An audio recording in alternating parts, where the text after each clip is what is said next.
y es una manera de tomar en cuenta la asistencia, por favor, ¿sí? Bueno, habíamos hablado de que tenemos títulos completos y títulos incompletos. Aquellos títulos completos son los que directamente traen aparejada ejecución, que significa que la acción preparatoria al juicio ejecutivo ya queda de lado. Nosotros ya pasamos esa etapa. ¿Por qué? Porque no necesitamos atravesarla, porque nuestro título ya estaba completo.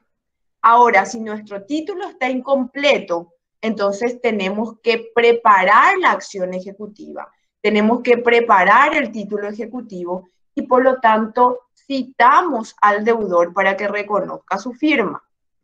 En esa situación puede ocurrir lo siguiente, que el deudor reconozca su firma o que no reconozca su firma. El artículo 445 nos habla del efecto del reconocimiento propio de la firma. No tenemos ningún inconveniente, el deudor comparece, reconoce la firma y posterior a ese reconocimiento se dicta una resolución por la cual se tiene reconocida la firma y por lo tanto se completa el título ejecutivo y comienza el juicio ejecutivo. Pero el 446 nos dice qué pasa en el caso de que ese deudor desconozca la firma que está en ese instrumento o en ese documento.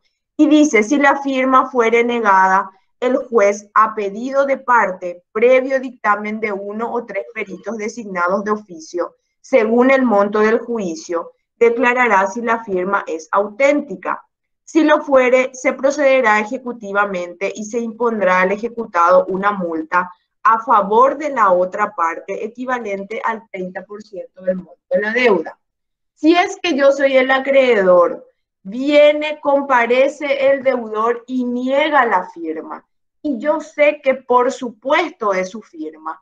Entonces el acreedor, la parte demandante, es la que solicita que se realice la prueba pericial caligráfica. La prueba pericial caligráfica significa la designación de un perito por parte del acreedor. Si el deudor quiere designar perito, lo designa y también de acuerdo a la envergadura de lo que se está discutiendo, el magistrado también puede designar un tercer perito.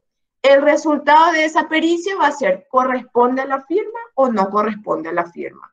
Si corresponde a la firma y por mala fe el deudor manifestó que no le correspondía la firma, se le impondrá una multa y continuará el juicio ejecutivo. O más bien se iniciará el juicio ejecutivo porque con el reconocimiento de la firma se completa el título de crédito y ahí comienza el juicio ejecutivo.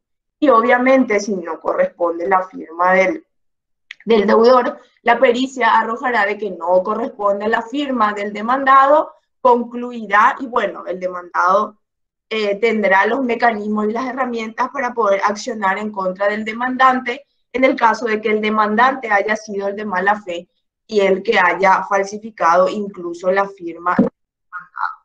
Entonces tenemos dos situaciones, la situación en la cual comparece el deudor y reconoce su firma y cuando comparece el deudor y niega su firma.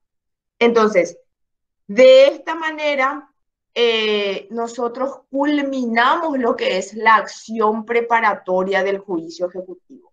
Porque con el artículo 447 culmina esa parte y dice, a ver, ¿quién puede leer? Raquel, ¿puedes leerme, por favor, el 447?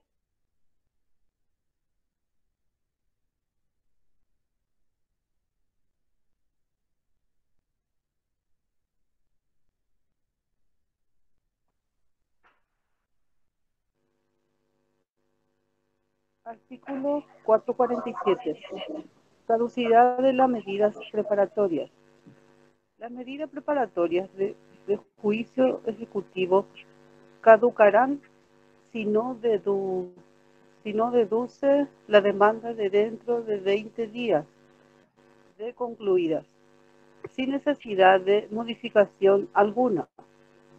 A ver, ¿qué entienden del artículo 447? Dice, caducidad de las medidas preparatorias. Las medidas preparatorias de juicio ejecutivo caducarán si no se deduce la demanda dentro de 20 días de concluidas, sin necesidad de notificación alguna. ¿Qué entienden por el 447? Que tenemos 20 días para llenar los documentos, completar ese proceso para iniciar. No. Porque yo entendí que si en 20 días no iniciamos la demanda, todo ese proceso que hicimos para reconocimiento de firma y todo lo demás pierde su valor. Así mismo es, César. 20 días posteriores a todo lo que nosotros hemos realizado para completar nuestro título de crédito. Entiéndase, la acción preparatoria al juicio ejecutivo. Se presenta el escrito ante juez.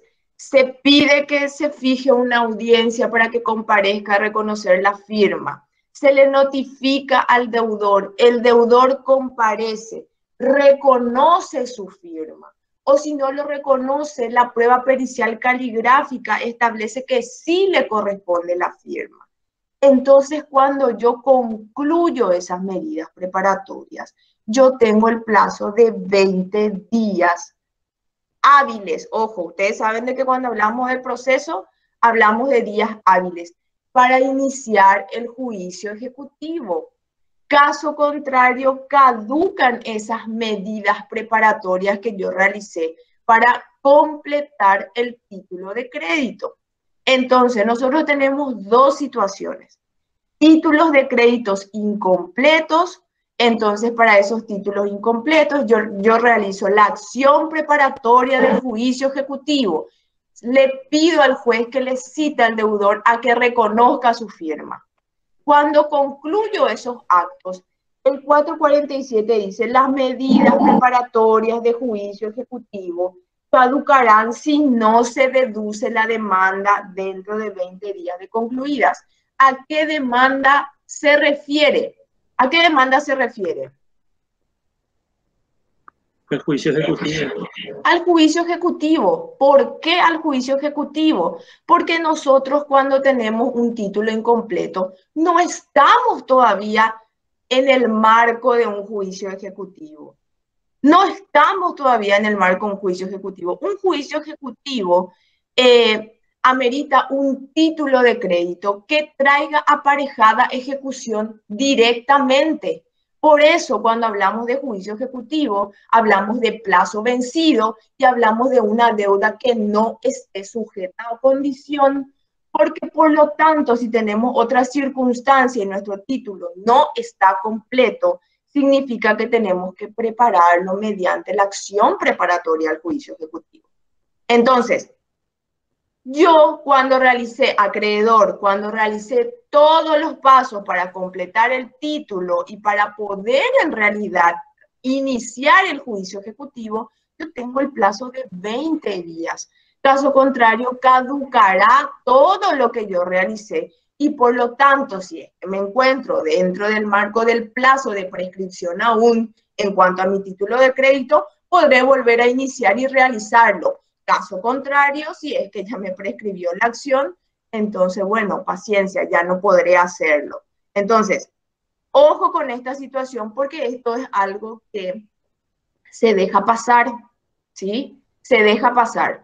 Uno tiene que inmediatamente iniciar la acción ejecutiva una vez que se haya completado el título de crédito a los efectos de ejecutar la deuda y para que el acreedor pueda cobrar lo que en este caso el deudor debe. Artículo 448. A ver, Lorena, ¿puedes leer, por favor? Artículo 448. El título puedes leer de este capítulo. Ok. Capítulo número 3 del título ejecutivo. Ahora vamos a hablar del título ejecutivo. Nosotros estamos hablando de la acción preparatoria del juicio ejecutivo. Ahora en este capítulo 3 vamos a hablar del juicio, del título ejecutivo directamente. A ver, Lorena. Ok. Artículo 448. títulos ejecutivos. Los títulos que traen aparejada ejecución de conformidad con el artículo 439 son los siguientes. Inciso A, el instrumento público.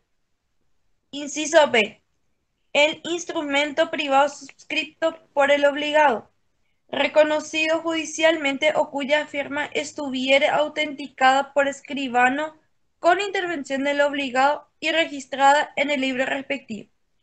C, el crédito por alquileres o arrendamientos de inmuebles. D, la confesión de deuda líquida y exigible presentada ante juez competente. E, la cuenta aprobada o reconocida como consecuencia del procedimiento establecido para la preparación de la acción ejecutiva. F, la letra de cambio, factura conformada, vale o pagaré y cheque rechazado por el banco girado, protestados de conformidad con la ley, cuando correspondiere o en su defecto, reconocidos en juicio. G, la póliza de fletamiento, el reconocimiento, carta de porte o documento análogo y, en su caso, el recibo de las mercaderías a embarque y H, los demás títulos que tengan por las leyes fuerza ejecutiva y a los cuales no se haya señalado un procedimiento especial. Gracias, Lorena. Claramente el 448 ya nos habla de los títulos ejecutivos que traen directamente aparejada ejecución. ¿Qué significa? Que yo ya lo completé por medio de una acción preparatoria de juicio ejecutivo o simplemente ya estaban completos. Entonces, ¿cuáles son? El instrumento público, que obviamente se gestiona ante escribano, depositario de la fe pública. El inciso B dice el instrumento privado suscrito por el obligado, reconocido judicialmente. ¿Cuál es el documento, el instrumento privado suscrito por el obligado, reconocido judicialmente? Es aquel reconocido en el marco de la acción preparatoria del juicio ejecutivo que yo realicé para completar el título ejecutivo, para que se convierta directamente en el título ejecutivo, o cuya firma estuviere autenticada por escribano con intervención del obligado y registrada en el registro respectivo. Cuando el título ya se encuentra con certificación de firma, el pagaré se encuentra con certificación de firma, el contrato de alquiler se encuentra con certificación de firma, entonces ya omitimos la acción preparatoria del juicio ejecutivo. ¿Por qué? Porque ya se encuentra completo el título. Por lo tanto, directamente ejecutamos el título de crédito, ya no pasamos por la acción preparatoria del juicio ejecutivo. Dice, el crédito por alquileres o arrendamientos de inmuebles, por supuesto, aquellos que fueron reconocidos ante el juez mediante la acción preparatoria del juicio ejecutivo. ¿Por qué? Porque el inquilino o el arrendatario comparece, tiene que comparecer con el último recibo del pago de su arrendamiento y, mejor dicho, tiene que reconocer si es o no arrendatario. El inciso D dice la confesión de deuda líquida y exigible prestada ante juez competente. Cuando tenemos, por ejemplo, obligaciones a condición, la cuenta aprobada o reconocida como consecuencia del procedimiento establecido para la preparación de la acción ejecutiva, la letra de cambio, factura conformada, vale o pagaré rechazado o cheque rechazado por el banco girado. Las pólizas de fletamento también son títulos ejecutivos. Y todos los demás o todo lo demás que tengan por las leyes fuerza ejecutiva. Lo que nosotros tenemos que manejar es lo siguiente.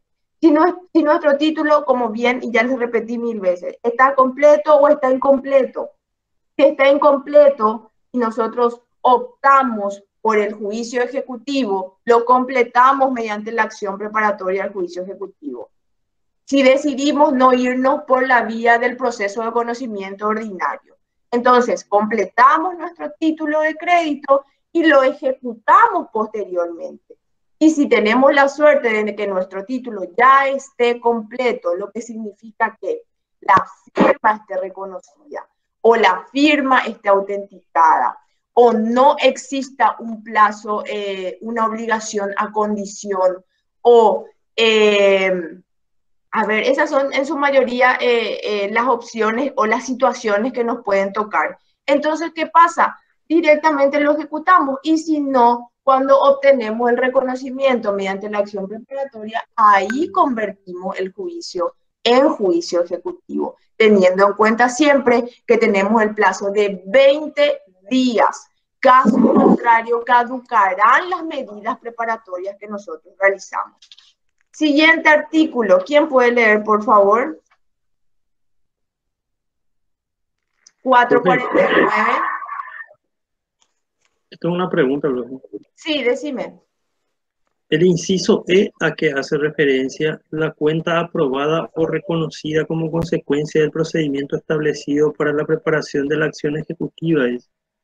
Vamos al inciso E. Déjame que voy a retroceder en mi código. Un ratito.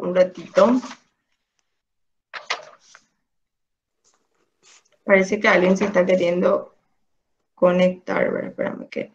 Inciso E, dice, la cuenta aprobada o reconocida como consecuencia del procedimiento establecido para la preparación de la acción ejecutiva. La cuenta aprobada o reconocida puede ser, por ejemplo, cuando tengamos una obligación a condición. Generalmente ocurre cuando la obligación queda supeditada a condición y cuando en el marco de esa acción preparatoria comparece el deudor, porque para que se manifieste que la condición se cumplió, se tiene que hablar de en qué consiste la obligación o en qué consiste la condición o cómo se cumplió la condición para que realmente el juez pueda establecer de que sí, la obligación ya no es a condición y que pueda convertirse en un juicio ejecutivo. Estas cuentas aprobadas o reconocidas también muchas veces tienen que ver con sociedades. Muchas veces también tienen que ver con sociedades o tienen que ver, por ejemplo, generalmente con sociedades, o también puede ser con obligaciones a condición, pero siempre hablando de reconocer que no hay una condición y que existe una cuenta aprobada. Cuenta aprobada es aquella que puede darse en el marco de una asamblea en una sociedad, o una cuenta aprobada puede ser en el marco de que se haya aprobado de una cooperativa. Cuenta aprobada es aquella que se tiene que reconocer en el marco de una acción preparatoria, o simplemente ya se encuentra aprobada por la autoridad constituida, ya sea en el marco de una sociedad, ya sea en el marco de una cooperativa, ya sea, por ejemplo, en la sociedad será la asamblea, en la cooperativa será el consejo ejecutivo de la cooperativa, y así de acuerdo a la autoridad o a la máxima autoridad en el marco de la sociedad en el que se está desenvolviendo esa deuda, significa cuenta aprobada. Esa es una cuenta aprobada. Y una cuenta aprobada o reconocida es cuando hacemos la acción preparatoria, cuando no tenemos el aval de la máxima autoridad como para poder ejecutar directamente esa deuda. Entonces necesitamos que se reconozca. Entonces por eso es que mediante la acción preparatoria solicitamos que comparezcan a los efectos de que reconozcan, que por lo tanto se apruebe, y ahí directamente ejecutamos el título de crédito. Gracias, profe. De nada, César. A ver, continuamos. ¿Quién puede leer, por favor? Voy a leer, profe. Sí. Artículo 449. Créditos por expensas comunes. Constituirá título ejecutivo el crédito por expensas comunes de edificios sujetos al régimen de la propiedad por pisos o departamentos. Con el escrito en que se promueva la ejecución deberán acompañarse certificados de deuda que reúnan los requisitos exigidos por el reglamento de copropiedad. Si este no lo hubiere previsto, deberá agregarse copia protocolizada de las actas de las reuniones del consorcio. celebradas de conformidad con el reglamento, en las que se ordenaron o aprobaron las expensas. Asimismo, se acompañará constancia de la deuda líquida y exigible del plazo concedido a los copropietarios para abonarla, expedida por el administrador o quien haga sus veces. ¿Ustedes sabían de que las expensas comunes eran títulos ejecutivos?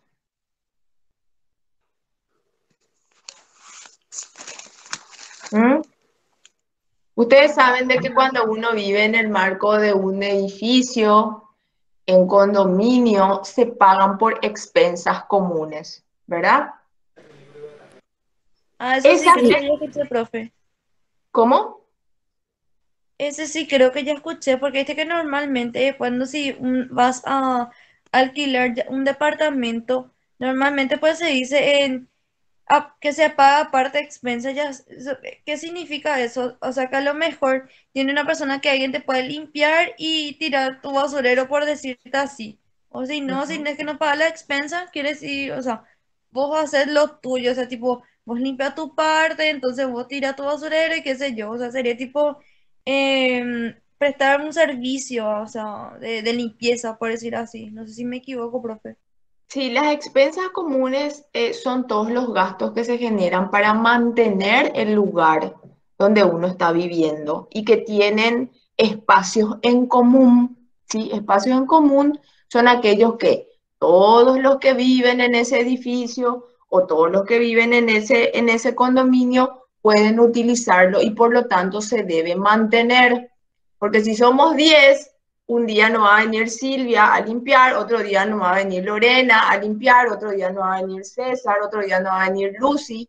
Entonces, las expensas comunes son aquellos gastos que se generan por los espacios en común que podemos utilizar todos los que vivimos en el marco de un edificio. Ahora, lo que muchos, no sé si no saben o no sé cuál sería el término, no, o sea, no pagan esas expensas comunes, pagan el alquiler y no pagan esas expensas comunes. Pero ojo que esas expensas comunes son títulos de crédito.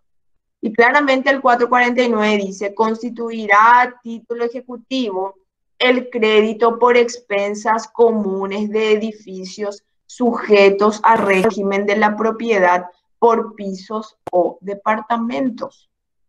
Con el escrito en que se promueva la ejecución deberán acompañarse certificados de deuda que reúnan los requisitos exigidos por el reglamento de copropiedad.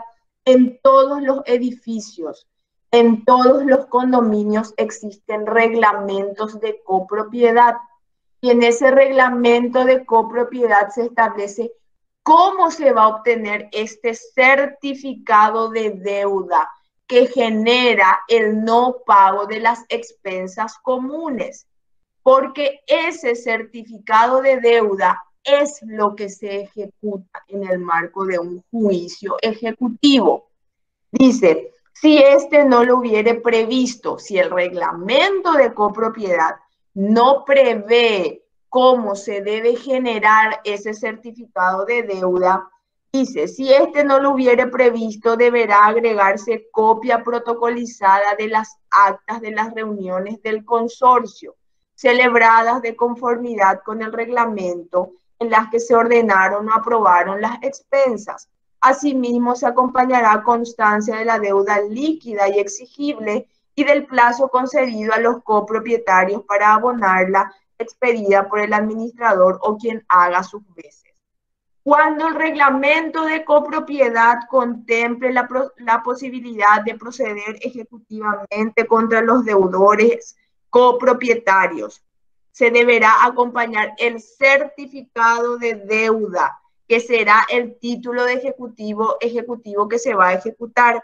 Si el reglamento de copropiedad no prevé la circunstancia señalada, se deberá acompañar copia de las actas de las reuniones, ¿sí?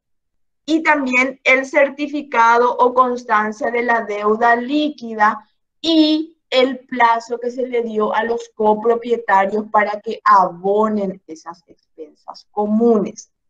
pero ojo que las expensas son títulos de crédito. Entonces podemos ejecutar. Asimismo, como podemos ejecutar un contrato de alquiler, también podemos ejecutar el certificado de deudas del no pago de las expensas comunes en el marco de las personas que viven en condominio y que se encuentran sujetas al reglamento de copropiedad.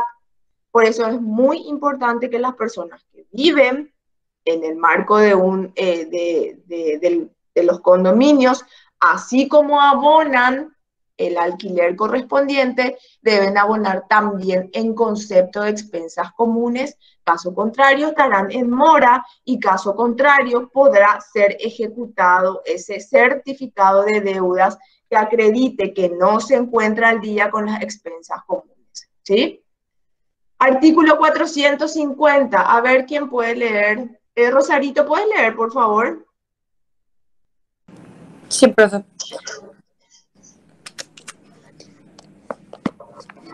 Voy a leer desde el capítulo. Sí, por favor. Capítulo 4. Del embargo, las excepciones y la sentencia. Artículo 450. Cantidad líquida. El juez examinará cuidadosamente el instrumento con que se deduce la acción y si hallare que trae aparejada ejecución, librará mandamiento de intimación de pago y embargo en su caso, por la cantidad líquida que resultare, intereses y costas. Gracias, Rosarito. ¿Qué es lo que dice? El juez examinará cuidadosamente el instrumento con que se deduce la acción y si hallare que trae aparejada ejecución, librará mandamiento de intimación de pago. ¿Qué es lo que el juez va a examinar? ¿Qué es lo que el juez va a examinar cuidadosamente? Si el título está completo. Si el título está completo, claro. Eso es lo que el juez tiene que analizar cuidadosamente.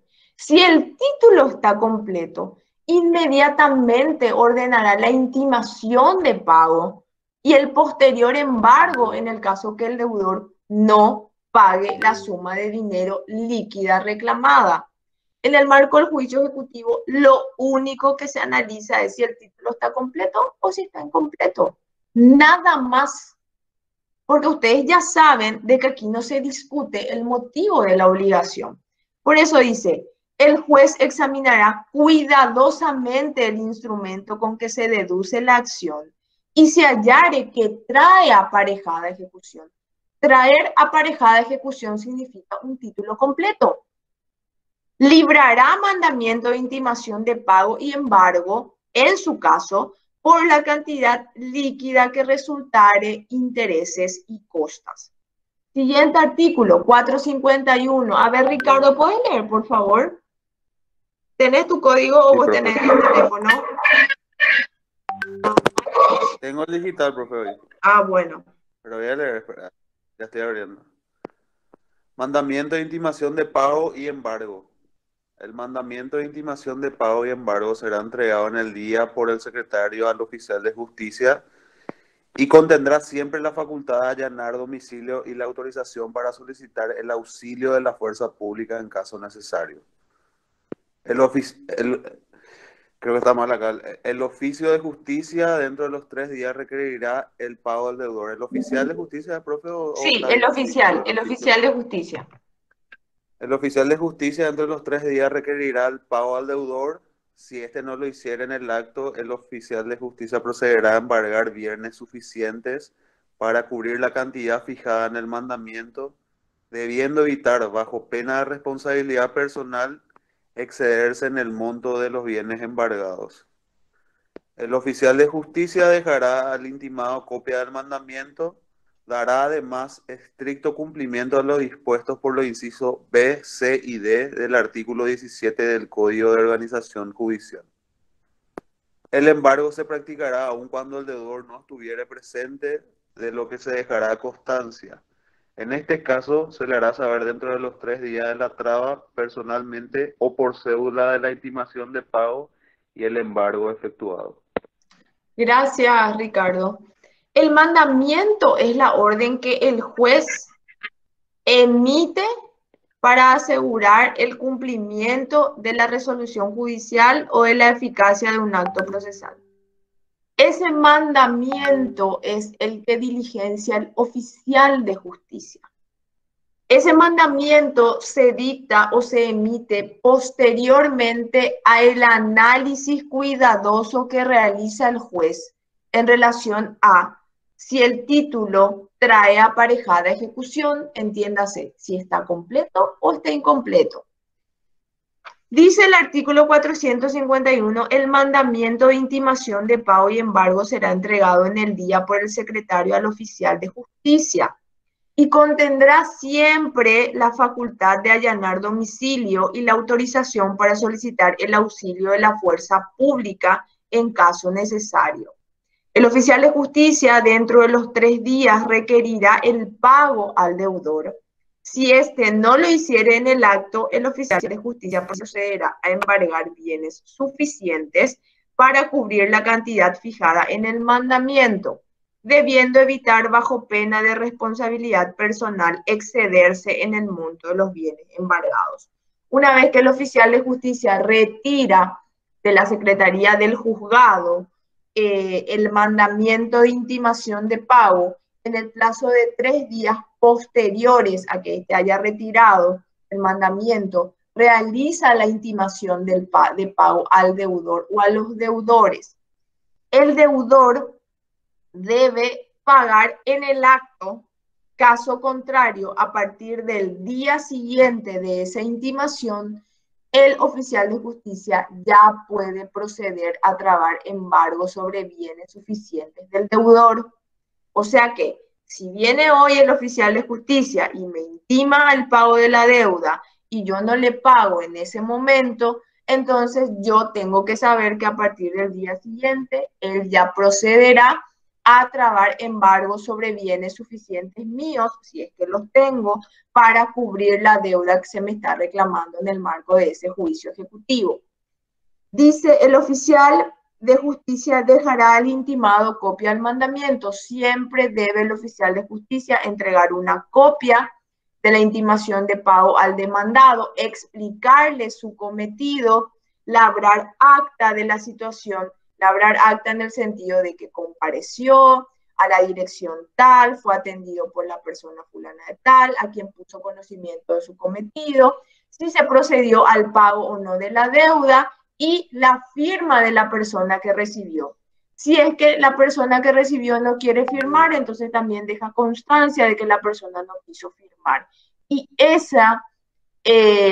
todos esos datos después deben ser presentados en un informe por el oficial de justicia en el marco del expediente. ¿Qué es lo que dice después? Dará además estricto cumplimiento a lo dispuesto por los incisos B, C y D del artículo 171 del Código de Organización Judicial, que habla de las atribuciones del oficial de justicia. Y una de ellas es presentar luego un informe en el marco del expediente, así como todos los oficios que diligencia, ya sea en bancos, financieras, entidades de crédito, registro del automotor,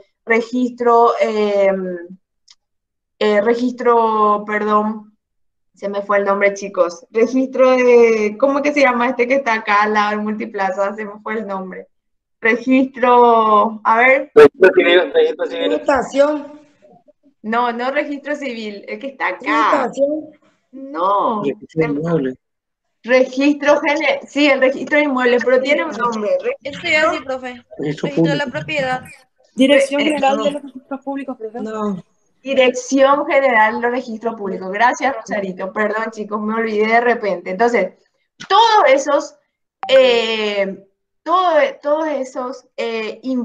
ese informe del trabajo que realizó el oficial de justicia presentando la solicitud de embargo de bienes sobre el deudor, después debe arrimar al expediente judicial con un informe Y ese informe contiene el informe de la intimación propiamente realizada al deudor, si el deudor recibió, no recibió, si le encontró, no le encontró, si pagó, no pagó, y posteriormente todos esos oficios que ha diligenciado en todas esas entidades e instituciones del Estado a los efectos de trabar embargo sobre bienes suficientes del demandado para que éste pueda hacerse cargo de la deuda.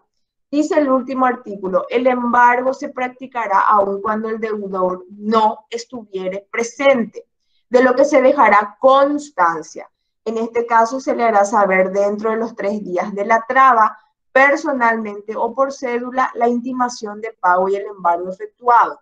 Si el oficial de justicia no le encontró al deudor, no le encontró al demandado, entonces en el informe establecerá de que diligenció la intimación de pago, encontró el domicilio del deudor, sin embargo, no fue encontrado, y lo que se debe hacer es notificarle por cédula, ¿sí?, al demandado que se lo intimó en fecha tal, a tal hora, en el marco de tal proceso. De esa manera se subsana el hecho de que el demandado no haya estado en el lugar cuando el oficial de justicia procedió a realizar la intimación de pago.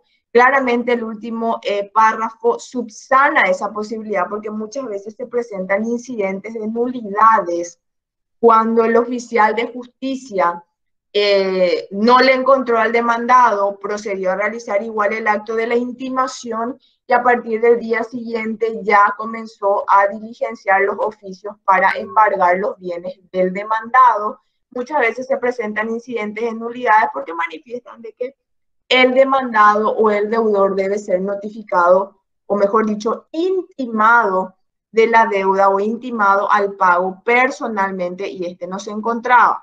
Entonces lo que ustedes tienen que saber es que si el oficial de justicia procedió dentro de los 3 días a comunicarle vía cédula de notificación o personalmente de la situación, entonces se ha subsanado la situación en la que el deudor no se encontraba presente durante la intimación de pago. Obviamente, si esto no se cumple, ahí estamos ya ante un vicio y por lo tanto podría proceder o podría ser viable un incidente de nulidad de la intimación de pago. Porque claramente, si no se encuentra el deudor, el oficial de justicia tiene que labrar acta y debe dentro de los 3 días notificarle por cédula o personalmente al deudor que se ha realizado la intimación de pago para poder cubrir el acto procesal realizado a los efectos de que no pueda ser sometido a un incidente de nulidad. Siguiente artículo, 452. A ver, Erika, ¿puedes leer, por favor? Bienes en poder. ¿Se escucha? Sí. Si se embargasen bienes existentes en poder de terceros o créditos del ejecutado, se notificará el embargo en el día, personalmente o por cédula, a los tenedores de los bienes o a los que deban hacer el pago. Gracias, Erika. Bienes en poder de terceros también se pueden embargar. Y claramente dice, si se embargasen bienes existentes en poder de terceros o créditos del ejecutado, se notificará el embargo en el día, personalmente o por cédula, a los tenedores de los bienes o a los que deban hacer el pago. El artículo 452 habilita totalmente a que pueda ser embargado, ya sea créditos que tiene el deudor por cobrar o bienes que se encuentran en poder de terceros. Eso tenemos que saberlo muy bien. El 452 es un artículo muy importante a los efectos de que muchas veces las personas dicen, yo no tengo luego nada a mi nombre. Pero ojo, si tenemos créditos por cobrar o si existen bienes nuestros en poder de terceros, obviamente registrados, tienen que estar registrados categóricamente, ¿sí? Pero muchas veces uno lo hace por medio de contratos privados y entonces supone de que eso ya exime o le exime de la obligación de pagar la deuda, pero ese contrato privado es entre las partes. Ustedes saben bien eso. Los efectos de un contrato privado son entre las partes. Para que tenga efecto contra terceros, tienen que estar inscritos en el registro correspondiente. Por lo tanto, si existen bienes míos, por más de que yo los haya vendido por contrato privado y lo tiene ya un tercero y eso está registrado a mi nombre, por supuesto que va a ser embargado. Entonces, ojo con esa situación. Yo, por ejemplo, tuve un caso en el que tengo una clienta que empezó a tener problemas de dinero, se le empezaron a ejecutar las deudas y yo le decía, ¿tenés bienes a tu nombre? ¿Tenés vehículos? ¿Tenés esto? No, no tengo nada. Tenía su marca, ojo con esto, las marcas también son embargables. Si la persona tiene registrada una marca, las marcas también pueden ser embargadas. Entonces, ojo con eso. Yo le digo, bueno, ¿tenés tu marca? Sí, bueno, vamos a realizar el trámite correspondiente porque tu marca te van a embargar. Ojo que muchas veces tampoco la gente quiere, no sé si la palabra es no sabe, porque las marcas se registran. Yo no sé si ustedes ya dieron propiedad intelectual. Las marcas se registran, ¿sí? No, ¿Y cómo se embarga eso? La DINAPI es la encargada del registro de las marcas. Dirección Nacional de Propiedad Intelectual se embarga de la misma manera que se embarga un auto, que se embarga un terreno, se procede al embargo. Entonces, ojo con esa situación. En este caso era una persona que tenía una marca, bueno, se procedió a realizar el trámite porque era algo familiar, entonces no correspondía a una simulación ni mucho menos porque la marca era familiar, entonces se procedió, esta señora tuvo que salir de la sociedad en la cual se conformó esa marca. Pero en cuanto a sus bienes, sus vehículos, ella me decía, no, yo no tengo más ningún, yo ya vendí mi camioneta tal, ya vendí mi auto tal, ya vendí mi moto tal, los vendió todo por contrato privado, todo por contrato privado, ninguno por medio de escritura pública. ¿Qué pasó? O sea que sería su nombre. Todos, claro, Arlene, todos esos vehículos que ella me había manifestado de que ya vendió, sin embargo, es cierto, los vendió por contrato privado, pero el contrato privado hace efecto entre las partes, no hace efecto contra terceros.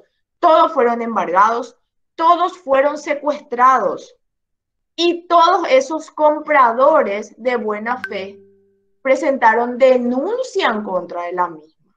O sea que mucho cuidado con esto, chicos. Vender implica realizar la transferencia de dominio de la cosa, que se realiza por medio de una escritura pública con todas las solemnidades de la ley, que implica que en el registro correspondiente cambie de nombre.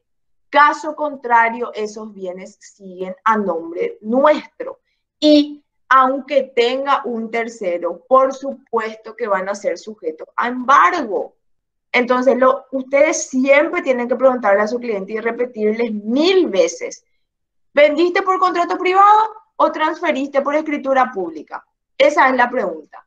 Y la venta por contrato privado es un efecto entre las partes. Por lo tanto, el acreedor va a embargar todos esos vehículos, va a embargar todos esos terrenos y ahí se vendrán problemas. ¿Por qué? Porque los compradores de buena fe, obviamente que van a ser perjudicados, entablarán las respectivas demandas o incluso denuncias en el fuero penal contra la persona. Entonces eso es algo que tienen que tener mucho, pero mucho cuidado, ¿sí? Profe, Sí. yo quisiera hacerte una consulta con respecto a eso. ¿Cuál es la vía más acertada para lo que vos estás mencionando, ya sea para una venta de vehículo o de un inmueble, ¿cuál es el mecanismo exacto para, vamos a decir, para no meter la pata y que ponerle si esa persona que, no sé, porque ya escuché caso de que una persona compró un vehículo y entonces no que a ver si ese vehículo estaba o sea, desaparición y a veces tenía una denuncia porque el dueño anterior denunció por secuestro o cuál es la vía, si es por escritura pública o por contrato privado. No, por Podría decir, contrato privado no es luego una opción, chicos. El contrato privado no es una opción si ustedes leen el Código Civil. El contrato privado no implica la traslación del dominio. Él debe ser por escritura pública.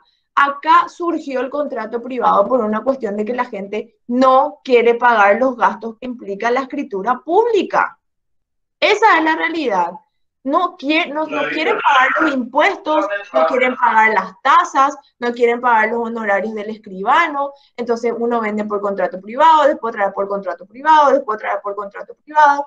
Y sigue registrado el vehículo a nombre de la primera persona. Pero 10 veces el mismo vehículo. Y si esa primera persona tiene algún tipo de problema de deudas y se le ejecuta la deuda y se procede al embargo, obviamente que se le va a embargar ese vehículo porque ese vehículo está registrado a su nombre. El contrato privado es algo que surgió cuando estuvo en auge este tema de las playas de vehículos. Profe, igual, Sí. profe, igual puede suceder eso con la propiedad, profe. Claro, por supuesto, es lo mismo.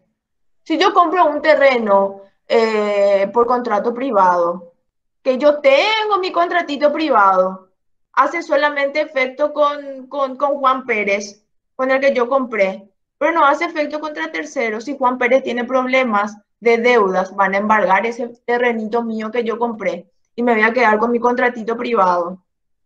Hay que formalizar las compras y se debe hacer por escritura pública. Este tema del juicio ejecutivo es un tema muy, pero muy vidrioso, chicos, porque nosotros estamos acá muy acostumbrados a ¿qué? Muy acostumbrados a hacerlo nomás por contrato privado. Y estas son las consecuencias. Y muchas veces uno hasta se olvida. Y les digo más, la declaración jurada de bienes y rentas, estamos obligados por ley a realizarlo.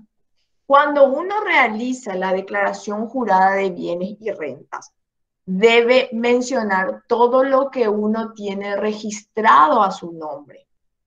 Muchas personas se vieron y siguen en problemas. ¿Por qué? Porque han vendido vehículos, es lo más común, hace un montón de tiempo, por contrato privado. Y cuando vos manifestás tu declaración jurada de bienes, todo lo que está registrado a tu nombre es tuyo. ¿Sí? Si omitís ese auto Honda 1980 que vos ya vendiste hace 25 años y no te acordás ni a quién le vendiste ese auto y vos no consignás en tu declaración jurada de bienes, ¿qué estás haciendo? Estás haciendo una declaración falsa, hecho punible. No es, este tema de los contratos privados no es así nomás voy a vender por contrato privado y no sé qué historia, no.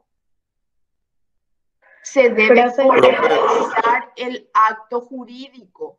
Y les digo más, si por ahí ustedes tienen los datos de a quién le vendieron el auto por contrato privado o el terreno, o la moto o el tractor o lo que sea, bueno, podrán poner una observación en su declaración jurada de bienes y rentas y tratar de salvar la situación. Pero eso no significa que esté bien y eso no significa que después la Contraloría no pueda notificarles al respecto. Sí, me querías preguntar algo. Profe, yo Profe, viste que quería... vos dijiste que el contrato privado tiene, perdón, Arlane, adelante nomás. No, vos primero. Profe, viste que vos dijiste que el contrato privado tiene efecto entre las partes nomás y no contra tercero. En el caso de un Sí. accidente de tránsito y vos vendiste un vehículo y tuvo un accidente de tránsito, te llegan las Se consecuencias. fulmina y ponen la gente que en él se deslinda la responsabilidad civil y penal y no sé qué historia, todo eso ponemos súper lindo el contrato, re lindo está, pero anda, someterlo ante el órgano jurisdiccional a ver qué consecuencias tiene. Este tema de los ¿Y cómo contratos haces, profe, no, y ahí si vas no a tener tenés? responsabilidad solidaria sí o sí, sí o sí. Pero, y en el caso que vos vendiste el auto y él ya no sabe dónde está la persona, perdiste el contacto, ¿cómo haces para lograr que se cambie, que la persona que Excelente, compró excelente es tu pregunta, Ricardo. ¿Cómo haces para encontrarle a la persona? ¿Cómo haces? No sé cómo podemos hacer para, no sé, le buscamos por Facebook, por Instagram, por no sé cómo, ¿por qué? Porque para que se pueda para que se pueda realizar el acto jurídico por escritura pública, indefectiblemente tienen que firmar las partes, entiéndase, comprador, vendedor. Y tenemos que encontrarle sí o sí al que nos compró el auto, o la moto, o lo que sea, o el terreno. Si no le Pero, encontramos, y en ¿cómo el caso vamos que se a...? rehúse, Sí, Acá no, no. Acá. decime, Ricardo. en el caso que se rehúse, profe, ponerle que ya como pasó tanto tiempo, vendiste hace 10 años el auto y le encontraste. No hay una manera no sé, de Sí, usar existe la obligación de hacer escritura pública. Existe un mecanismo legal que se llama obligación de hacer escritura pública en el caso que vos le hayas encontrado, ¿sí? Y que este no te esté queriendo firmar. Claro que sí. En el caso que siempre y cuando vos le hayas encontrado, vos tenés los mecanismos jurídicos para obligarle a que realice el acto jurídico. Y se llama obligación de hacer escritura pública. Pero el problema es si no le encontramos. Ese es el problema. ¿Cómo hacemos para encontrarle a la persona a quien Está, vendimos hace un montón de años nuestro vehículo, te nuestro juro, terrenito, lo que sea? profe, Sí, profe, te juro que esto realmente no sabía y no puedo ni creer en cuánta bronca estoy metida. y bueno, No mira, sabía. no, bueno, tampoco es para asustarles, pero ¿qué es lo que yo les quiero decir con esto? Que tenemos que tratar o intentar de realizar los actos jurídicos con todas las solemnidades de la ley. ¿Qué implica todas las solemnidades? Si yo compro algo, debo hacerlo por escritura pública. Si yo vendo algo, debo hacerlo por escritura pública, porque ahí se configura el acto jurídico, se perfecciona el acto jurídico. Y les digo más, cuando se va a realizar una compra-venta y se va a realizar con las solemnidades de la ley, entiéndase, un escribano público, este tiene que pedir certificados, ya sea de condiciones de dominio de la cosa, de libre disposición de bienes. ¿Cuántos casos hay de personas que han comprado vehículos embargados con órdenes de secuestro y que no sabían? Pero claro que no van a saber si se van hasta una oficina de la venta acá sobre Mariscal López de venta de vehículos, entran a la oficina y firman un contratito sin ni siquiera saber las condiciones de dominio de lo que están comprando.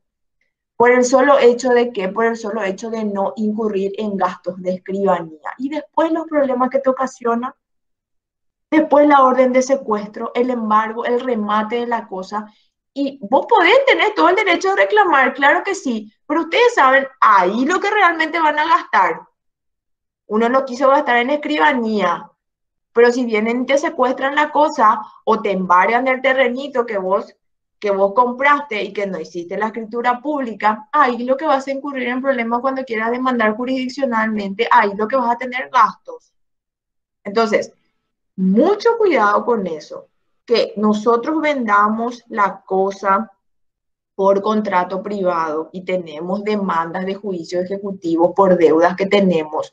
no significa que esos bienes que están en posesión de terceros no pueden ser embargados. Claro que van a ser embargados, claro que van a ser secuestrados, claro que van a ser rematados. Entonces, regularicemos las cosas para tratar de evitar estas situaciones.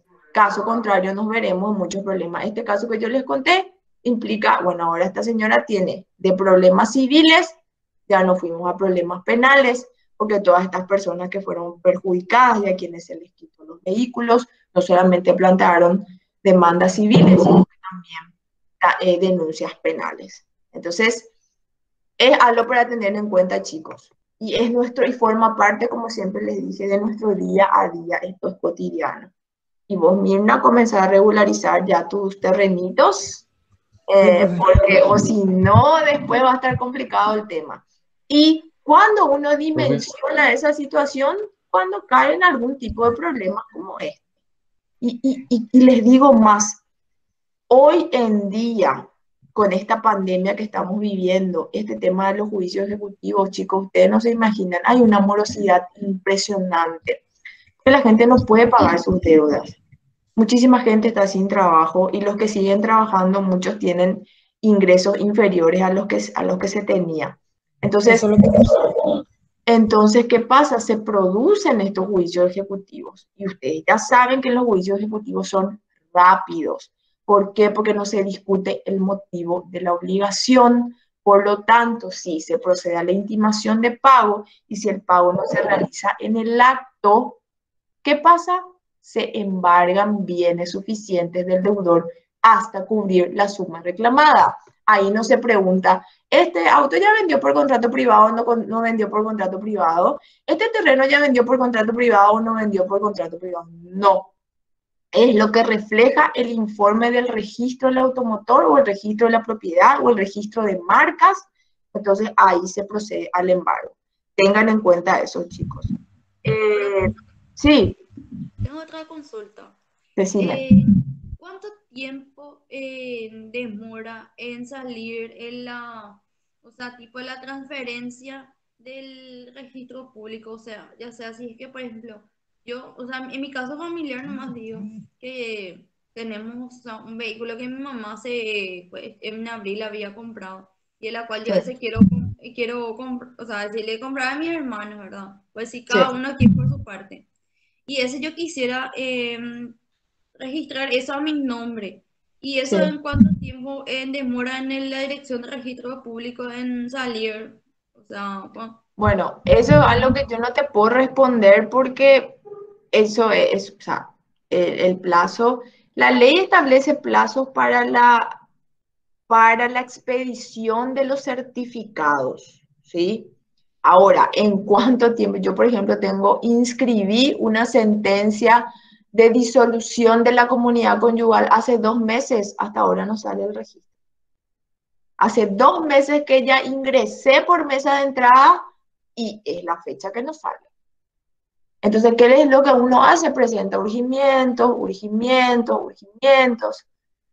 Y eso, o sea, yo no te puedo decir, Lorena, lastimosamente el plazo, ¿por qué? Porque es una cuestión, el registro es una cuestión sui generis total. O sea, no, es muy difícil con el registro general y con el registro civil es muy difícil trabajar, porque es complicado. Ahora, eso no quita que vos, de acuerdo al Código de Organización Judicial, en donde se establecen muchos de los plazos, entonces vos no puedas presentar urgimientos. Los escribanos públicos son los expertos y son los escribanos los que realizan el urgimiento, porque son los escribanos los que solicitan los certificados y son los escribanos los que realizan esos urgimientos correspondientes, porque la persona que solicita el certificado es la que tiene legitimación, ya sea para retirar el documento o para presentar los urgimientos correspondientes. En este caso, vos tendrías que recurrir a tu escribano para que si en el plazo de ley no se expiden esos certificados, entonces ¿para qué? ¿Por qué? Porque para que vos hagas una escritura pública, primero tienen que estar los certificados. Sin los certificados no vas a poder realizar una escritura pública porque la información que tiene esos certificados se deben consignar en el protocolo del escribano. Y si el escribano no tiene esos certificados, no va a poder realizar la escritura pública. Entonces, lo primero es obtener esos certificados. Lo segundo ya es firmar la escritura. La escritura pública ya es lo de menos, porque desde el momento que ingresa el escribano a los registros, cuando salga la inscripción, la fecha de la inscripción va a ser desde ese día que él presentó en el registro correspondiente, aunque tarde 90 días, ¿sí? Pero para que pueda hacer ese trámite el escribano, indefectiblemente necesita los certificados. Y esos certificados son los que tardan honestamente. Gracias, profesor. De nada. Mirna, te veo medio preocupada. Voy a, no, voy a esperar que termine el voto el domingo y después a partir del martes, pero ya voy a ver qué hago. Bueno, listo. Ya que estamos hablando de embargos. Sí. ¿Y en qué casos podría ser efectivo un contrato privado, ya que en la mayoría de los casos parece que acarrea solo consecuencias negativas para todas las partes, digamos?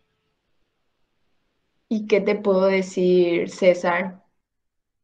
En el Código de Organización Judicial existe, no recuerdo el artículo, pero la posibilidad de poder inscribir el contrato privado en el registro de la propiedad. Pero esa es una situación que no todos los jueces de primera instancia consienten.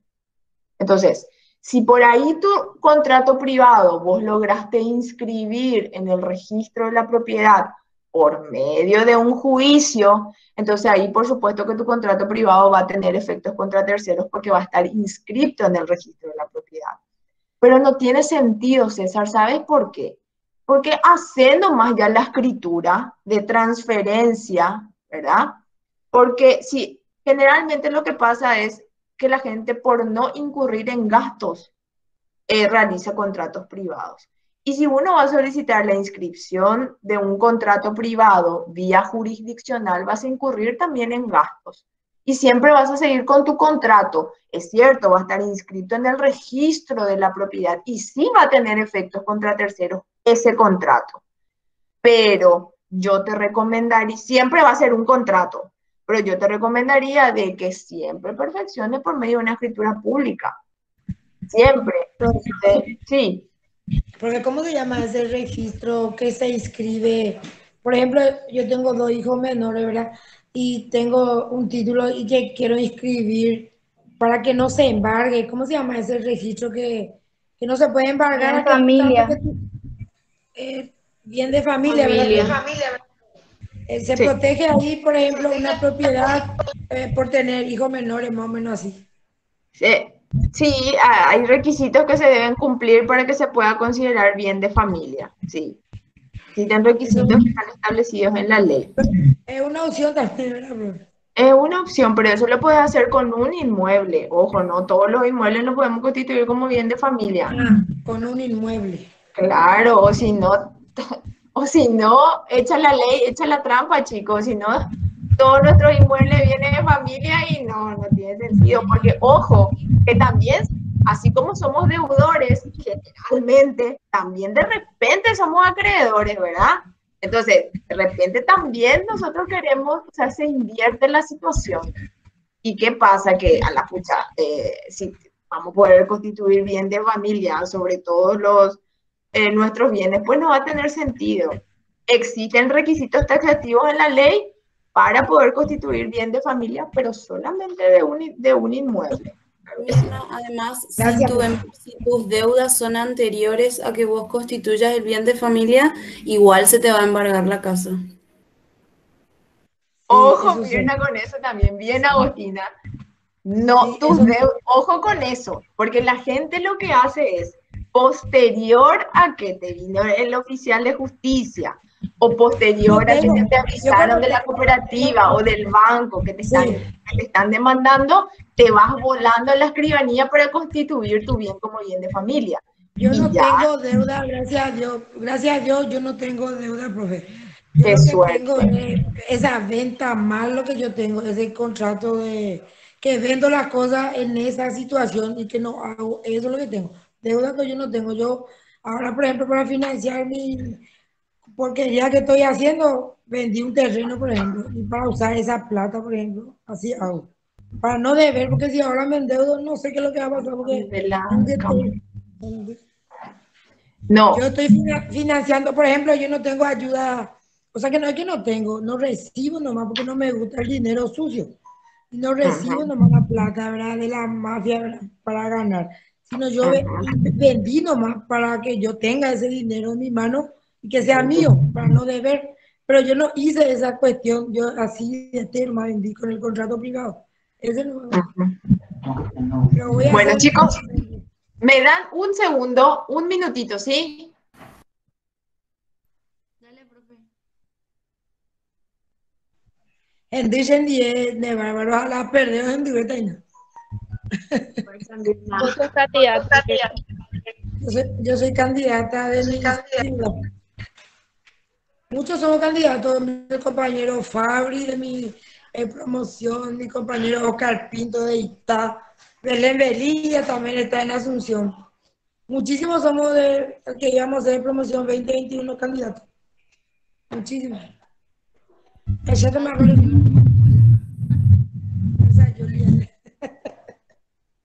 No es fácil esto, pero está jodido. Por eso estoy toda así afónica, todo mal, estoy porque ayer trabajé. Mirna, parece que vos sos una súper potentada, entonces. Unos cuantos inmuebles parece que tenés. ¿Eh? Nosotros pues somos gente de propiedad. Propiedad nomás. Es propiedad vieja. No es eso que se compra esos terrenitos y así mensual, sino propiedad de antes, de tu abuelo, de tu abuela. Eso nomás es que van muriendo y se van quedando. Eso nomás. Ay, ojo que pero eso sí, si estamos hablando de muerte, estamos hablando de sucesión. Sí. Viste que yo soy de San Juan Misiones, profe. Yo soy de asentamiento de ahí. Y más son de ahí, de esa zona. Más son de esa zona. Bueno, vamos a continuar, chicos. Quiero que se remonten al artículo 462. 462. Bueno, entonces, ¿qué es lo que ocurre posterior al trámite de la intimación de pago? La intimación de pago al demandado. Posterior a eso, el demandado tiene la posibilidad de defenderse. ¿Cómo se defiende el demandado? Por medio de la oposición de excepciones.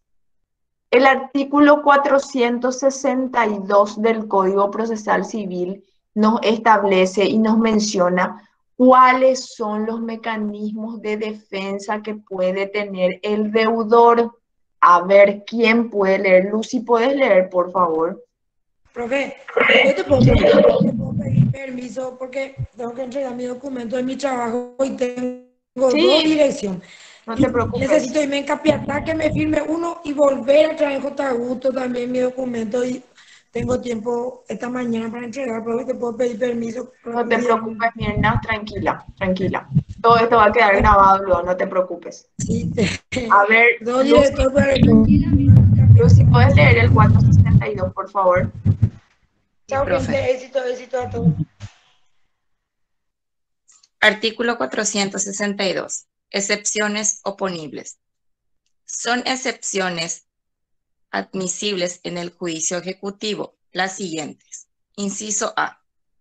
Incompetencia, debiendo en su caso procederse en la forma establecida en el artículo 231. Inciso B. Falta de personería en el ejecutante o en sus representantes por carecer de capacidad civil para estar en juicio o de representación suficiente. Inciso C. Litis pendencia. Inciso D. Falsedad o inhabilidad del título con que se pide la ejecución. La primera solo podrá fundarse en la falsedad material o adulteración del documento. La segunda en la falta de acción o en no ser el documento de aquellos que traen aparejada ejecución. E. Prescripción. F. Pago documentado, total o parcial. G. Compensación de crédito líquido que resulte de documento que tenga fuerza ejecutiva. H. Quita, espera, remisión, novación y transacción. E. Cosa juzgada. I. Gracias, Lucy. Estos son los mecanismos de defensa que tiene el deudor para defenderse posterior a la intimación de pago e incluso embargo ejecutivo que se realiza en el marco de este tipo de juicios. El primero, ustedes ya saben, cuando hablamos de incompetencia, estamos hablando de que obviamente falta de competencia del juez ante el cual se está tramitando el proceso, ¿sí? Inciso B, falta de personería en el ejecutante o en sus representantes por carecer de capacidad civil para estar en juicio o de representación suficiente. También ya estudiamos en qué consiste la falta de personería. El inciso C nos habla de litispendencia. También ya sabemos qué es litispendencia. Objeto, sujeto o causa anterior al proceso, ¿sí? Mismo juicio.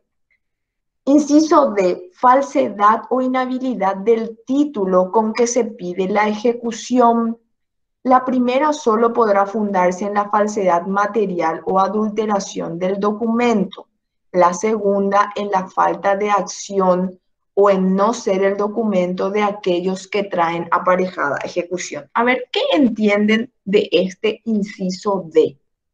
Dice falsedad o inhabilidad del título con que se pide la ejecución. La primera, la falsedad, solo podrá fundarse en la falsedad material o adulteración del documento. La segunda, inhabilidad, en la falta de acción o en no ser el documento de aquellos que traen aparejada ejecución. A ver, ¿qué entienden por este inciso? Creo que más que entender, me genera duda, porque por ejemplo, en el reconocimiento de firma ya no se puede oponer esta excepción de decir, bueno, esta es mi firma, pero este no es el monto que habíamos convenido, por ejemplo. Porque no es el momento procesal oportuno. Solamente por eso, César, pero tenés absoluta razón. Y que vos podés manifestar todo eso en la audiencia. Y cuando salga la providencia, va a decir, al reconocimiento de firma, el demandado manifiesta que sí es su firma. A lo segundo, no procede. Punto final. Realícelo en el momento procesal oportuno. El momento procesal oportuno, ¿cuál es? La oposición de excepciones. ¿Sí? Uno puede manifestar todo lo que quiere en el marco del reconocimiento de la firma, posterior a decir si es mi firma o no es mi firma.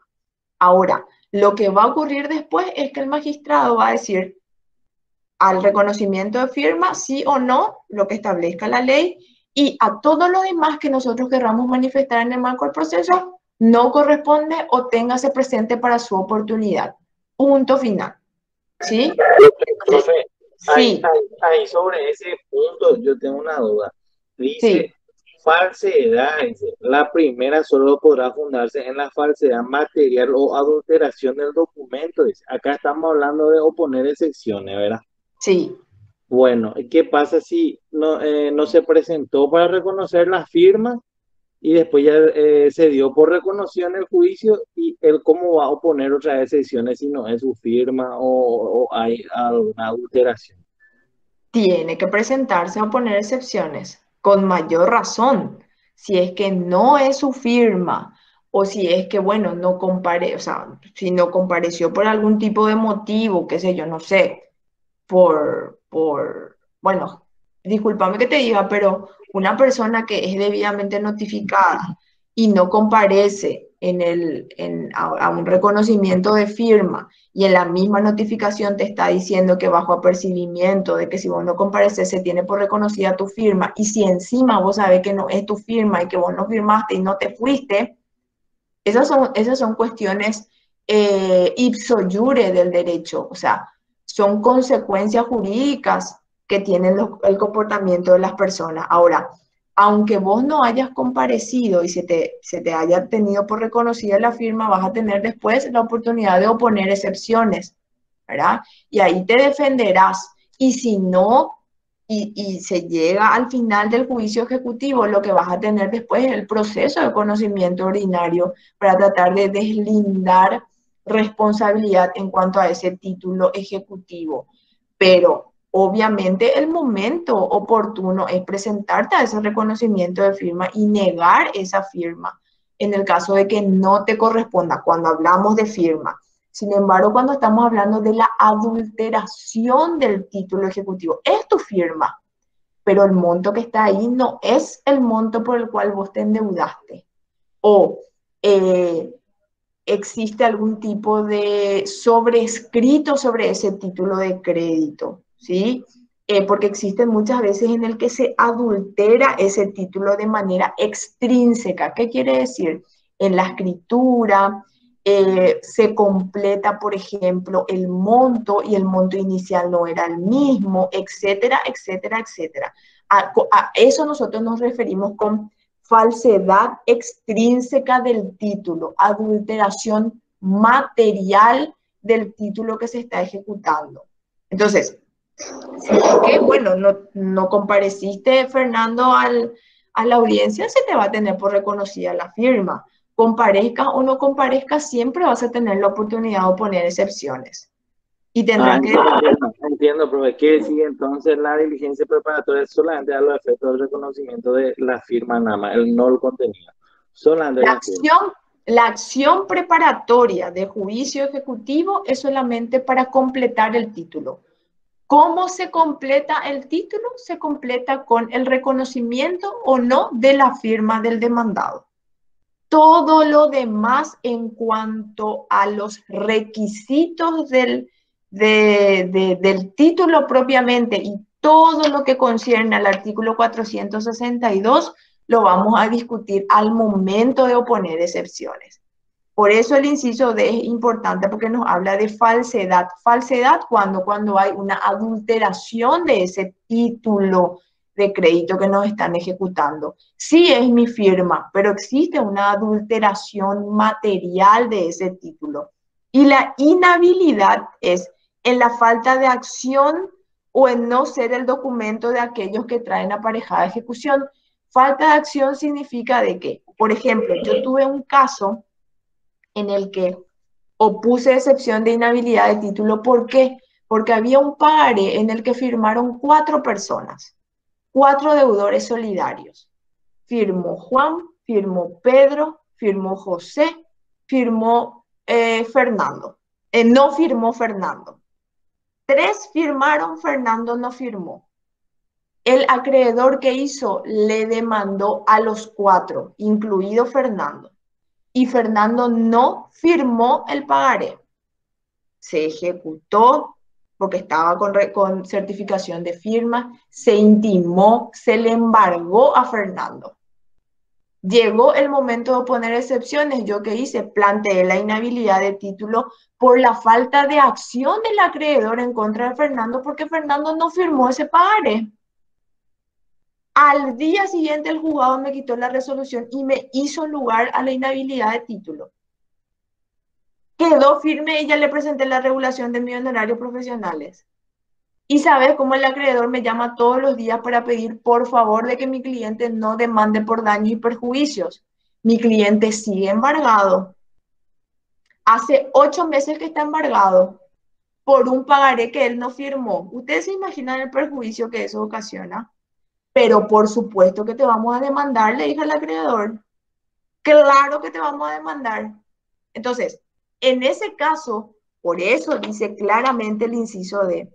La segunda, que se refiere a la inhabilidad del título, en la falta de acción no tenía acción, no tenía legitimación el acreedor para demandarle a Fernando, porque Fernando no firmó el pagaré, estaba el nombre de Fernando, pero Fernando no firmó, no estaba su firma.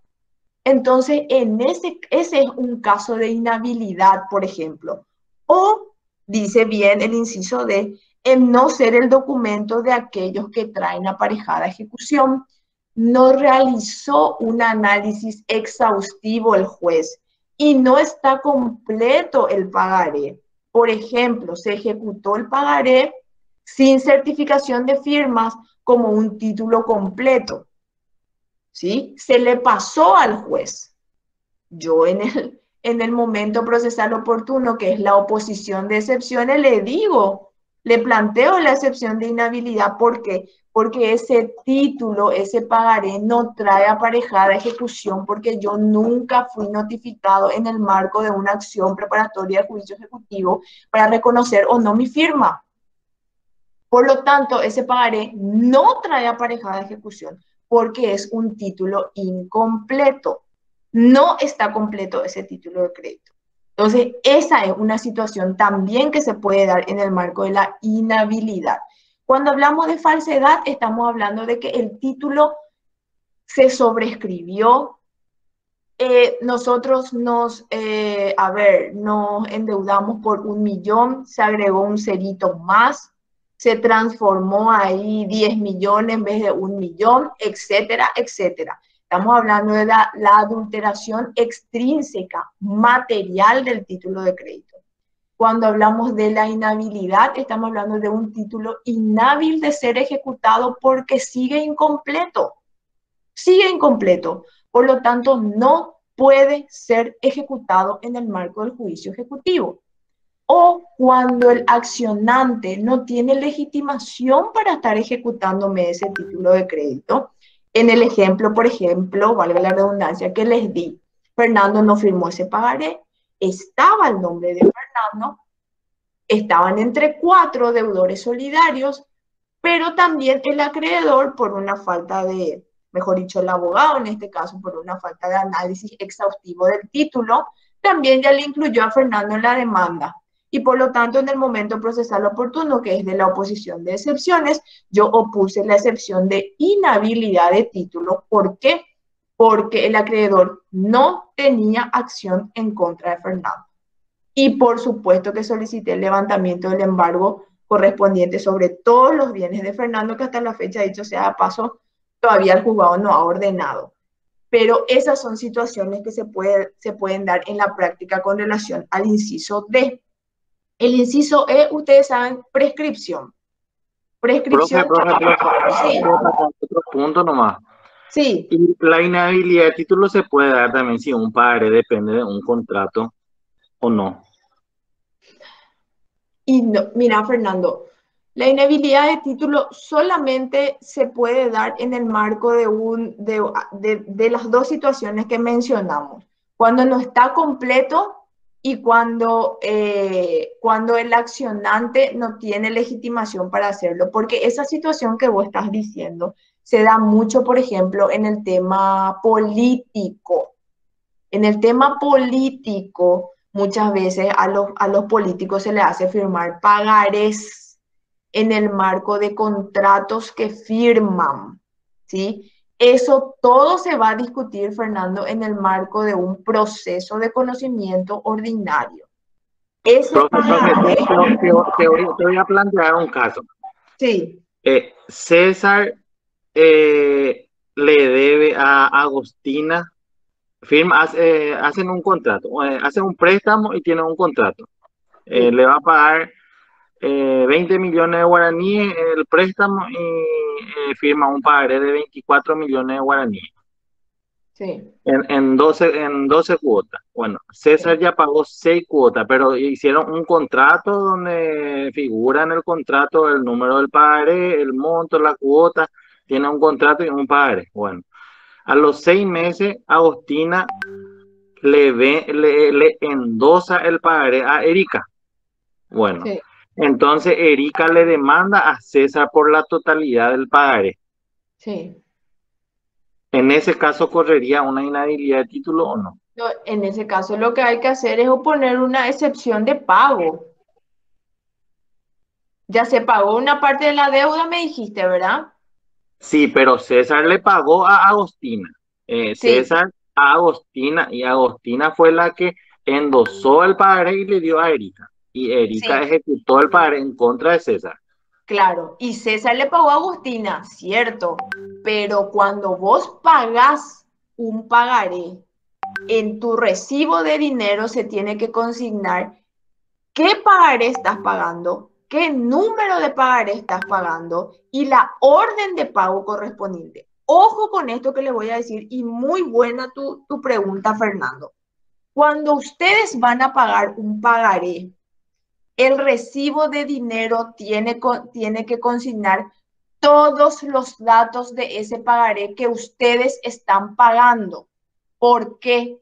Porque para que usted, si César tiene un recibo de dinero cualquiera en donde no se especifique el pago al pagaré que firmó con Agostina y Erika viene y le ejecuta a César el pagaré y el recibo de dinero de César no especifica qué pagó con relación a ese pagaré que tiene con Agostina, César va a pagar doble. Porque aunque César oponga excepción de pago parcial o total, de acuerdo a lo que haya pagado César, sencillamente el juez no va a hacer lugar, porque el Código Civil paraguayo establece que cuáles son los requisitos que taxativamente tiene que tener el recibo de dinero que tiene el deudor con relación a la deuda que está pagando. Ustedes cuando van a pagar algo, en el comprobante le tienen que especificar qué es lo que están pagando. Porque si el recibo de César dice, si Agustina le firma, recibí de César Ramos la suma de 1.000.000 de guaraníes. ¿1.000.000 de guaraníes de qué? Tiene que decir, recibí de César Ramos la suma de 1.000.000 de guaraníes con relación al pagaré número 1 de fecha tal, suscrito entre tal y tal persona. Punto. Ahí sí César, cuando le llegue la notificación de Erika, va a ir a decir, señor juez, yo ya pagué 1.000.000 con relación a esa deuda y no debo 20, debo 19. O yo ya pagué 5, yo no debo 20, debo 15. Pero si el recibo de César es un recibo en donde no se especifica qué él está pagando o en relación a qué pagaré está él pagando, entonces por supuesto que no se va a hacer lugar a la excepción. Después vamos a discutir en el proceso de conocimiento ordinario, pero el juicio ejecutivo va a culminar y probablemente César va a estar embargado si es que tiene bienes. Yo tengo un caso ahora, chicos, en el que lamentablemente mi cliente incurrió en esa situación, pagó el 50% de la deuda y bien avivado el acreedor, le hacía recibos generales. Y yo le dije, me dice él, abogado, yo ya pagué la mitad y yo veo sus recibos y le digo, mira, si yo presento estos recibos y hago una oposición, una excepción de pago parcial, el juez no te va a hacer lugar y vas a generar costas. Ahora, si vos igual querés que yo lo presente con la salvedad de que te van a aumentar las costas porque la excepción genera costas, entonces no hay ningún problema, yo lo voy a presentar para que veas que el juzgado te va a rechazar. Me dijo él, presenta igual. Le envié un memorando con la salvedad que le hacía de que la presentación de esos recibos conllevaría que el juzgado rechace. ¿Por qué? Por no cumplir los requisitos establecidos en el Código Civil. Fue rechazada la excepción, obviamente, porque entonces el deudor va a poder presentar recibos de otras deudas con relación a pagarés que le están ejecutando. No sé si me explico. El recibo tiene que ser específico de la deuda que yo estoy pagando, porque si no es específico, entonces jamás el juzgado te va a hacer lugar, porque yo puedo estar pagando otra deuda con Agostina, que no, yo con Agostina puedo tener firmados 5 pagarés y yo uno lo que le estoy pagando. Agostina me ejecutó los otros 4 y yo quiero meter ese recibo de uno de los pagarés que yo ya le pagué todo a Agostina con relación a la deuda de los otros 4 pagarés que en realidad no le pagué. Entonces, el recibo de dinero de la deuda que yo pago tiene que ser específico. Si tiene un número de operación, en el recibo tiene que estar el número de la operación. Si yo tengo un número de pagaré en el recibo, en concepto del pago, el pagaré número 1, cuyo vencimiento es fecha tal, entre las personas fulano y mengano de tal, así tienen que ser los recibos. Porque así ustedes van a poder oponer una excepción de pago parcial o de pago total. Caso contrario, en el juicio ejecutivo no lo van a poder hacer. Ahora, después en el proceso de conocimiento ordinario se van a discutir con testigos, con pericias, con absolución de posiciones y con todo lo que ustedes quieran. Pero en el marco del juicio ejecutivo no van a poder discutir. ¿Por qué? Porque el recibo de dinero no puede el juez tener la certeza de que ese pago consignado en el recibo de dinero tiene relación a ese pagaré que Agostina está ejecutando. Tengan mucho cuidado con eso también. Cuando ustedes se van a pagar algo que se especifique en su recibo de dinero, qué es lo que están pagando, qué número de préstamo están pagando, qué número de operación están pagando, qué número de pagaré están pagando. Caso contrario, chicos, ese recibo de dinero no les va a servir en el marco del juicio ejecutivo. Ojo que estamos hablando de juicio ejecutivo. Y ojo que ustedes ya saben que después discutirán en el marco de un proceso de conocimiento ordinario, pero eso ya ustedes saben bien que conllevará mucho tiempo, pero podrán discutir absolutamente todo. No sé si me explico, Fernando. Sí, pero en resumen hay que atender bien, entonces si hace un crédito hay que estar documentado, porque mira el caso que te planteé, puede ocurrir. Claro que puede ocurrir. César firmó con Agostina. César ya le pagó a Agostina, pero le endosó a Erika. Erika le va a reclamar obviamente a César el total del pagaré. Si César tiene un recibo de dinero en donde no especifica que es con relación al pagaré que firmó con Agostina, pagaré en número tal, con vencimiento de fecha tal entre Agostina y César. Entonces Erika, por supuesto que le va a ejecutar a César por los 20, 30, 40 o 50 millones. César va a oponer la excepción de pago parcial y va a presentar su recibo. Recibí de César la suma de 1 millón o de 10 millones que le va a firmar Agostina. Pero el juez va a decir, pero espera, ¿con relación a qué pagaré? Y va a ver el juez que el pagaré tiene número, que tiene fecha de vencimiento, que tiene fecha de emisión, que tiene un montón de datos que se tienen que consignar en el recibo. ¿Sí? Entonces, mucho cuidado. Y yo lastimosamente ahora tuve un caso de un cliente que está pasando muy mal. Después lo vamos a discutir en el proceso de conocimiento ordinario, claro que sí. Pero ustedes se imaginan incurrir en todos los gastos y en el tiempo que va a volver a incurrir este cliente mío. ¿Por qué? Porque sencillamente no previó esa situación.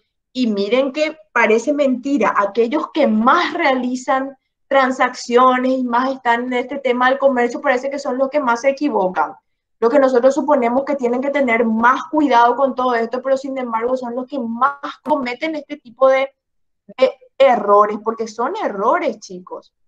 Entonces, también tienen que tener muy en cuenta el tema de si el pagaré tiene fecha de emisión y fecha de vencimiento. Porque, ¿qué pasa? Ustedes saben qué pasa si es que un pagaré no tiene fecha de vencimiento. Se convierte en un pagaré a la vista. Se convierte en un pagaré a la vista. Ojo con eso también. Un pagaré pagadero a la vista. Entonces, siempre en sus pagarés, fecha de emisión, fecha de vencimiento. ¿Para qué? Para que, bueno, en todo caso, si es que transcurrió, llegó la fecha de vencimiento, a partir del día siguiente me corre la mora. Sin embargo, si mi pagaré no tiene fecha de vencimiento, es pagadero a la vista, es desde el momento en el que se emitió el pagaré. No sé si me explico. Entonces, esas son cuestiones que hay que tener en cuenta porque los pagarés forman parte de nuestro día a día. Entonces, cuando yo voy a pagar una deuda, sea con quien sea, y más todavía con una persona física, porque generalmente cuando se hace el pago con cooperativas, con bancos, con financieras, con entidades financieras de por sí, sí, generalmente los recibos tienen consignados todos esos datos y ustedes van a ver ahora cuando encuentren sus recibos, número de operación, número de crédito, cuota 1 de 20, 2 de 20, etcétera, etcétera. Pero cuando lo hacemos con personas particulares o personas físicas particulares que por ahí nos prestan dinero, esas cuestiones a propósito luego nuestro acreedor no nos quiere consignar. Entonces, es ahí donde nosotros tenemos que hacernos también de los duros y tener específico todos esos datos para que el día de mañana no nos ocurra este tipo de situaciones y no tengamos que someternos otra vez a un proceso de conocimiento ordinario a los efectos de poder comprobar que efectivamente ese recibo, que si bien no tenía todos los datos, correspondía al pago que César le hizo a Agostina. Profe, y en ese caso que mencioné también, César tenía un contrato, porque como te dije, el padre era a la vista y por eso pudo ejecutar Erika. Pero César tenía el contrato con Agostina, ¿no le sirve ese contrato para hacer la inmovilidad de título? Podría. Si por ahí César tiene un contrato, podría. Pero habría que ver también las especificaciones del contrato. Pero ahí César tendría un poquito más de posibilidades de salir victorioso. Tendríamos. Porque con solo su recibo, ni una posibilidad. Por ahí con el contrato, podría. Pero ojo que el juicio ejecutivo es muy cuadrado, es muy específico y probablemente el juzgado te dirá recurra por la vía correspondiente y refiriéndose al proceso de conocimiento ordinario. Pero yo plantearía y yo fundamentaría la oposición de excepción, pero ojo que eso después se le va a correr traslado a Agostina. Puede ser que Agostina mejor dicho, a Erika en este caso, que es la demandante. Puede ser que Erika se allana la situación, Erika es una excelente persona, no sabía de lo que estaba pasando y después se va a ir a reclamar la Agostina, o puede ser que Erika sencillamente diga, no, señores, me opongo, y bueno, en ese caso ya analizará su señoría, ¿verdad? Pero podría tener un poquito más de posibilidad, Fernando. Pero lo que nosotros tenemos que saber es que el juicio ejecutivo es muy cuadrado, es muy específico y que para que realmente nosotros tengamos certeza absoluta de que una oposición de pago parcial o total corra, es que nuestro recibo de dinero sea específico al título de crédito que nos están ejecutando. Ahí, plena certeza de que se va a hacer lugar. Bueno, profe, ahora te planteo otro caso sobre este mismo punto. César ya le pagó todo a Agostina, ya le pagó las 12 cuotas y César le pide para que le devuelva al padre y ella no le devuelve porque ya le endosó a Erika y Erika ahí inició la acción en contra de César. Hay alta posibilidad entonces que César pague 2 veces, ¿verdad? Y hay una frase que dice el que paga mal paga doble, ¿verdad? Por eso, conclusión, ustedes que ya son cuasi colegas, como dice una profesora, colegas, tienen que tratar de ser minuciosos con todo eso, ¿sí? Porque o si no terminamos pagando doble y no es lo solamente doble porque después nos cobran mora, intereses y todo lo que deviene después. Entonces, sean minuciosos con eso, ¿sí? Y más todavía si se van a dedicar a este tipo, Fernando, vos que seguro que vas a ser abogado de las cooperativas, ¿verdad?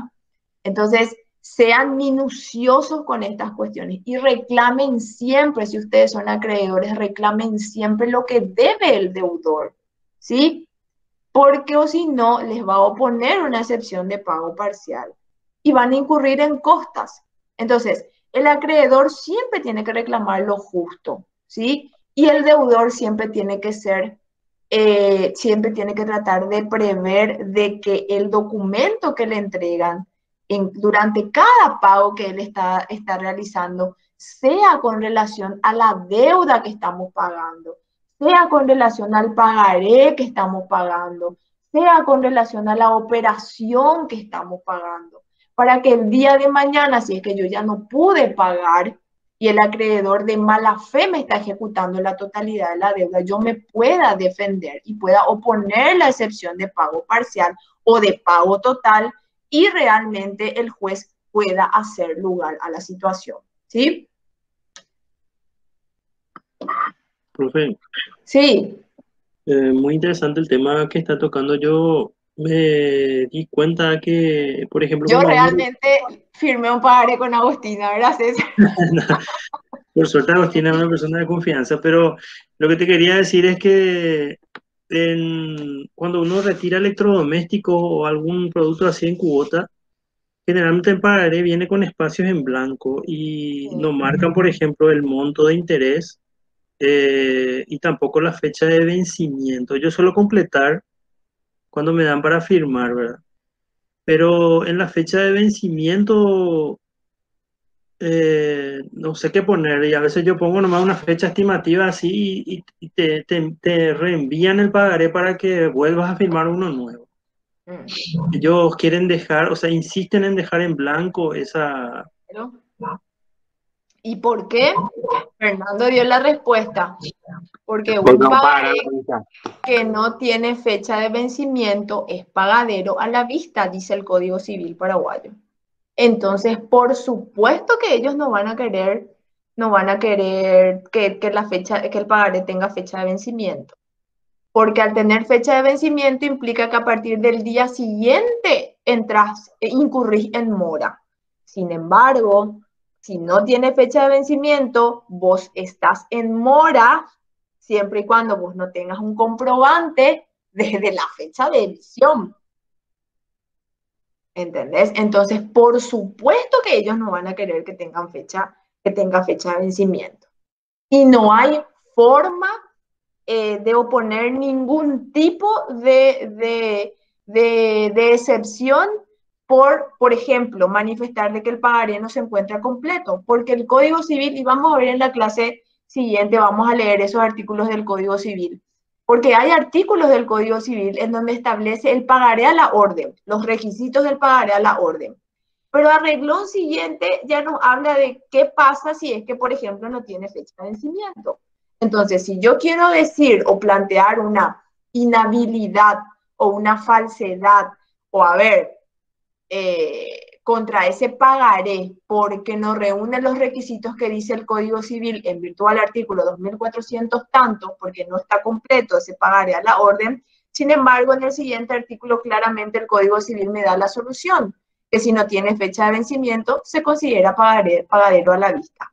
Por lo tanto, si yo firmé un pagaré sin fecha de vencimiento, lastimosamente la que firmó en contra de uno mismo fui yo. ¿Por qué? Porque probablemente no sabía eso, ¿verdad? Y por supuesto que el acreedor justamente con esa intención me hizo firmar un pagaré sin fecha de vencimiento. Entonces, es categórico, César, de que la intención luego es esa. ¿Por qué? Porque automáticamente se considera pagadero a la vista. Pero en ese caso uno podría insistir en que le ponga fecha, ¿verdad? Claro, lógico.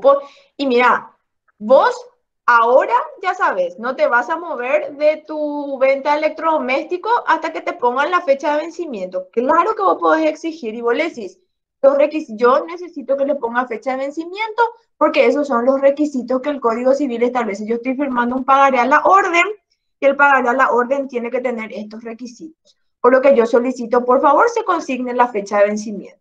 Y ellos te van a querer vender el electrodoméstico y probablemente van a saber que sos un buen cliente y claro que te van a consignar. ¿Por qué? Porque saben que vas a pagar. ¿Entendés? Probablemente a esas personas más descuidadas son a las que este tipo de situaciones se les puede plantear y obviamente que el acreedor va a hacer ese, como decimos, intento, ¿verdad? Porque le conviene, por supuesto. Imagínense, te ejecuta ese pagaré y vos desde el día siguiente de esa emisión, vos ya estás en mora, ¿sí?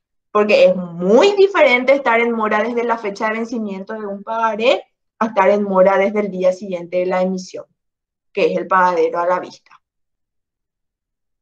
Entonces, por supuesto, César, que podés exigir y tenés que exigir.